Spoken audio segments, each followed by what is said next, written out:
let's stay on markets here for a minute, because as we move closer to Election Day, there's signs of fear creeping back into the stock market. Investors have been largely betting that Hillary Clinton would win the White House, but now many have begun to worry that the outcome may be closer than expected. So why do investors fear a Trump presidency? Let's ask Gary Kaltbaum, president of Kaltbaum Capital Management. He's also a Fox News contributor. Gary, good morning. You know, there's a headline in Market Watch today that says Donald Trump as president will crash the stock market. Where is this fear coming from? Well, look, anybody who writes that is insane, if you ask me.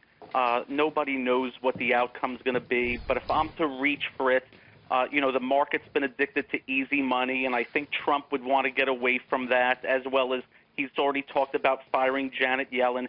So that's really the story. For me, though, longer term, it is about whether you're going to raise or lower taxes, whether you're going to grow government or shrink government. And all I can tell you right now, markets will not be able to stand more debt, more deficits, and a bigger government as we go forward, because the bottom line is, as you grow government, you shrink the economy, and that's what's been going on for years now. We're now at $20 trillion of debt, added $9 trillion of debt over the last 8 years, and the only reason why things haven't cratered is because they went down to 0% interest rates.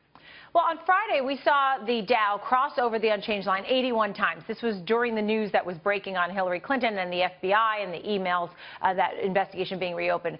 So why do you think that in November we're going to see some big swing one way or another? If Trump wins, lower taxes, less regulation, wouldn't that ultimately be better for business? Why do you think the stock market will move, and which way? Oh, listen, down the road, ultimately that is the greatest thing you can have for markets, because it frees up capitalism, it frees up the economy, it frees up the people, and it frees up profits.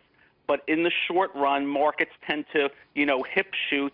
And again, going back to my point, if you go around the globe and watch what markets have done over the last few years, it has been all about either printing of money, easing of money, and markets have reacted positively every time it's gotten easier. And I think Wall Street is very worried about Donald Trump is going to go the other route, and everything he's said so far indicates that's where he's going, and that's the tightening of monetary policy. Well, but, you know, Gary, if you look at the polls, maybe a more realistic scenario here is that if Hillary Clinton does win, which the polls still say she will, what if you still have a Republican-controlled Congress? You've got more of the same. You've got gridlock.